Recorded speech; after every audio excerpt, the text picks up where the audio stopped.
Hola a todos, ¿cómo están? Mi nombre es Lina María Cano Rodríguez, estudiante actual del tercer semestre de Derecho en la Universidad Unisabaneta. Buenas tardes, mi nombre es Mónica Zuluaga, también soy estudiante del tercer semestre de Derecho en la Universidad Unisabaneta.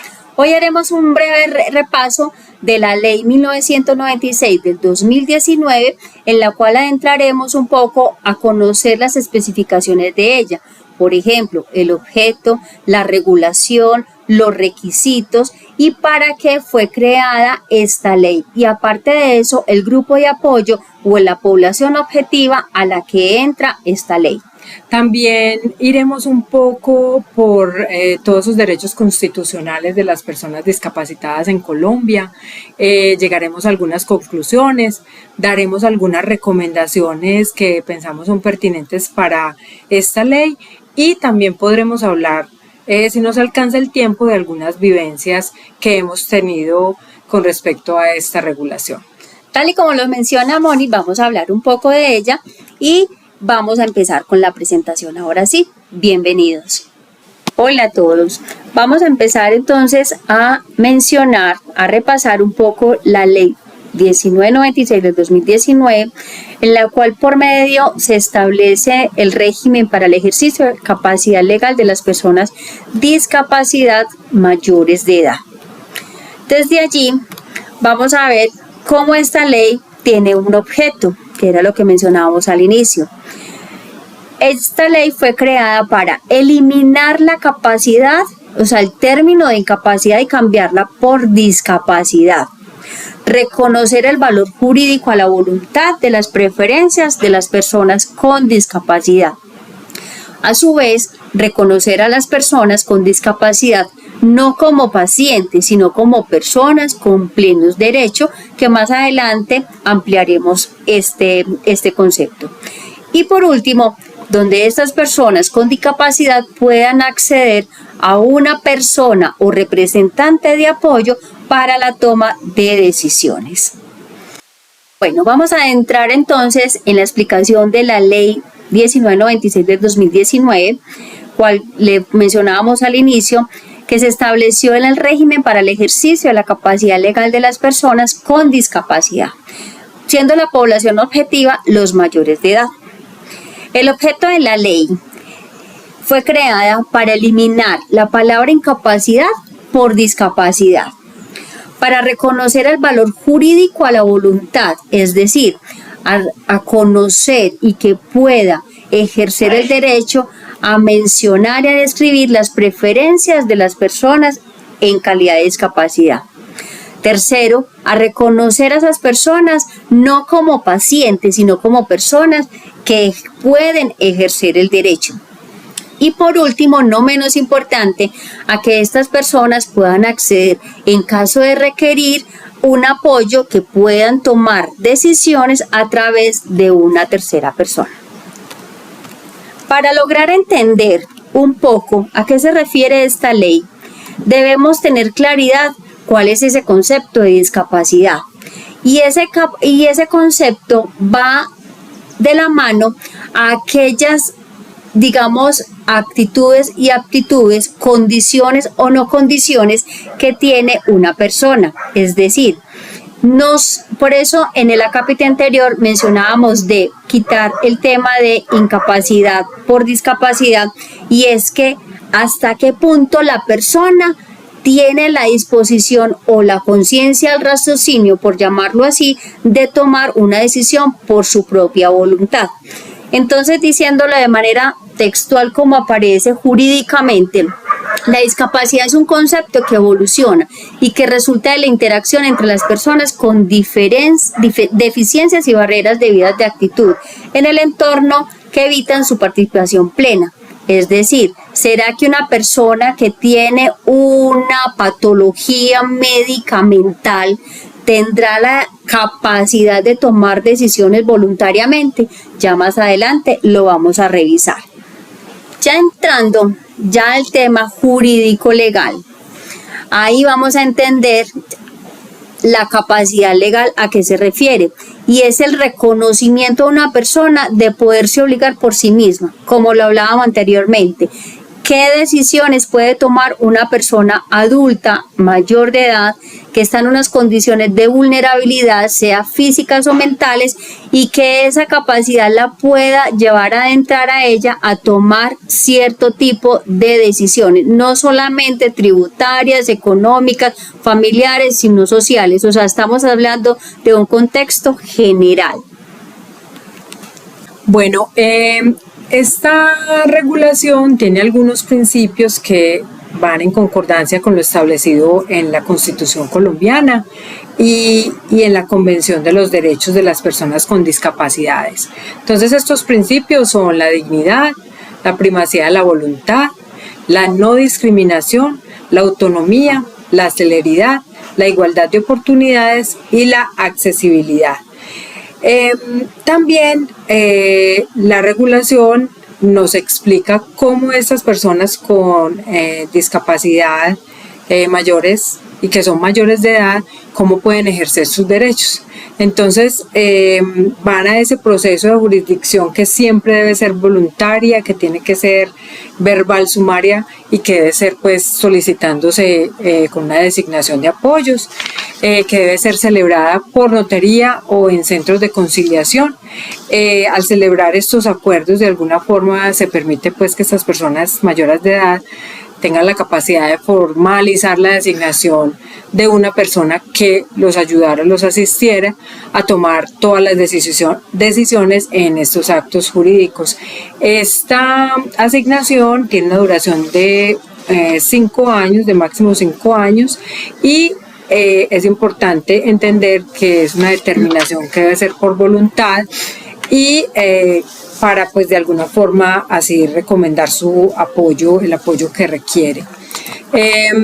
Algunos cambios que se perciben en la regulación es tener esa capacidad legal y que haya una habilidad que la ley reconozca que la persona se puede obligar por sí misma, que tenga ese atributo de la personalidad jurídica, la aptitud para ser titular de los derechos y ejercerlos en su completa autonomía. También se presume esa capacidad legal sin distinción por discapacidad para restringirla, y también admite que esas personas con discapacidad puedan obviamente tomar sus decisiones, expresar su voluntad y cumplir pues con las obligaciones obviamente de utilizar esos apoyos si lo necesitan. Entonces aquí el cambio que percibimos es básicamente esa eliminación de la figura de la interdicción y ya la capacidad de obligarse que tienen estas personas. La regulación de esta ley, como lo hablamos desde el inicio, va enfocada a la discapacidad en los adultos mayores, con el objetivo de garantizar, como lo decía Moni, todos esos principios que cobija nuestra Constitución nacional, ¿cierto? Entonces, aquí Moni habló algo de súper importante y es el tema de los apoyos. Cuando hablamos de apoyo, antes se le llamaba representante, ahorita es el apoyo para la toma de decisiones. Sin embargo, no podemos olvidar que esto no es de manera informal, sino que es un proceso jurídico que se debe formalizar. ¿Cómo así que debemos formalizar? Hay diferentes maneras de manifestar la preferencia por ejercer ese derecho de una persona discapacitada. Entonces lo puede hacer directamente si aún cuenta con la capacidad de hacerlo, si tiene la conciencia también de hacerlo, porque es un evento que es voluntario. También se puede ajustar a las entidades, es decir, yo voy a una defensoría del pueblo, por ejemplo, donde yo solicito que me apoyen con una persona que pueda, valga la redundancia, apoyarme en la toma de decisiones. Cuando yo hablo de esto, específicamente me refiero a que hay medidas en estos momentos legales que apoyan a esa población vulnerada y que están contempladas en la ley, en los acuerdos de ley, en los decretos, por ejemplo, para este caso, en el decreto 1429 del 2020, donde también a esas entidades las obliga a ajustar razonablemente los procesos internos con el fin de que de garantizar una legitimidad del proceso y evitar la discriminación. Esas medidas de apoyo que hablábamos, es decir, me puedo comunicar, que puedan comprender estas personas los negocios a que están celebrando y que puedan manifestar su voluntad. ¿Qué deroga la ley? Bueno, principalmente la interdicción de las personas con discapacidad y también el régimen de guardas para mayores de edad. Entonces, digamos que hablando de esa ley 1306 del 2009 que había anteriormente, simplemente queda vigente que la representación esa de los menores de 18 años, el régimen de guardas de menores de 18 años, la administración de bienes de ausentes y la herencia yacente. Sí, hablar de guardas para mayores de edad significa aquellas personas que realmente van a ayudarnos a salvaguardar los intereses personales de aquellas personas que tienen limitantes de decisión voluntaria. Cuando hablamos de interdicción, es un tema de seguridad y protección. Es porque ya bajo esta ley está prohibido mencionar interdicción. Ya sí se da la aprobación y se da la posibilidad de que estas personas adultos mayores puedan expresar su voluntad.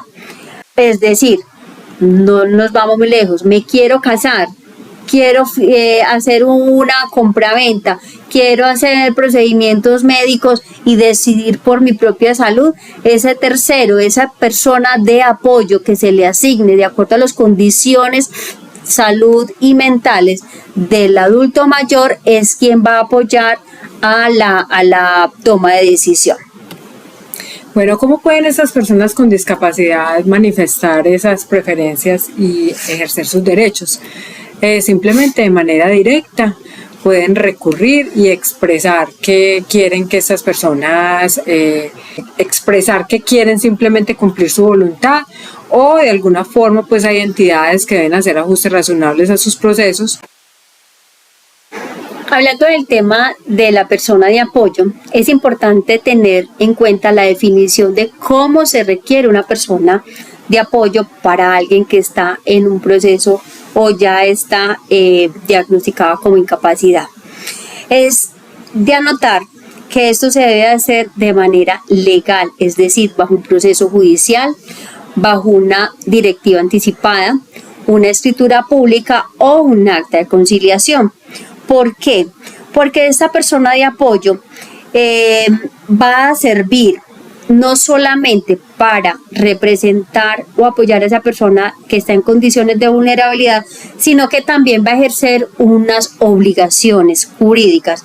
Por ejemplo, tendrá en algún momento, de acuerdo a la vigencia, a la temporalidad de ese apoyo, que presentar un balance, es decir, qué decisiones ha tomado, qué clase de apoyos ha prestado a la persona con discapacidad.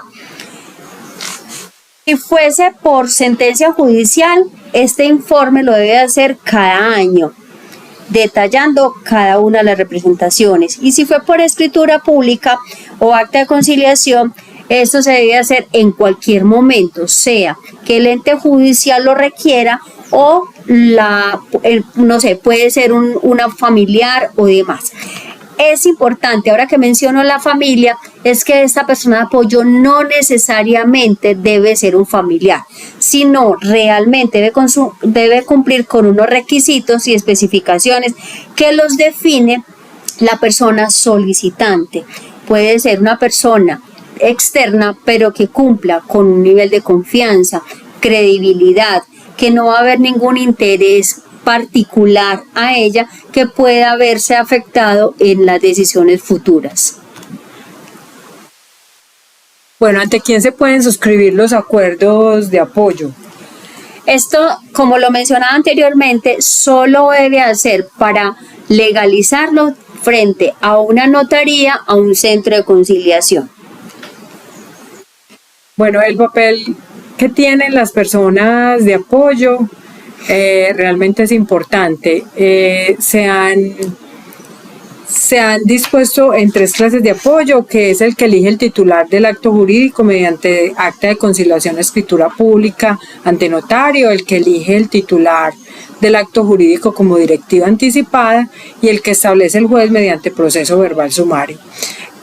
Realmente el apoyo y sus requisitos y el papel que juegan están de conformidad con el artículo 4 de esta norma, que dice que el tipo de asistencia que se presta a la persona con discapacidad para facilitar el ejercicio de su capacidad legal. Y aquí se pueden incluir la asistencia en la comunicación, la asistencia en la comprensión de ciertos actos jurídicos y sus consecuencias, y la asistencia en la manifestación de esa voluntad y esas preferencias personales.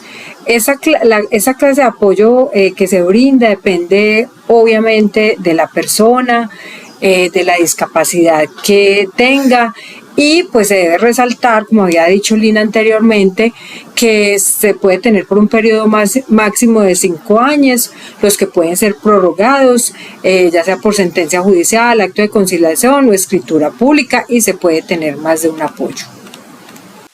Bueno, ya lo habíamos mencionado, quién puede ser esa persona de apoyo, pero también hay otro tema importante que no podemos dejar pasar por alto, y es, ya se cuenta con esa persona de apoyo.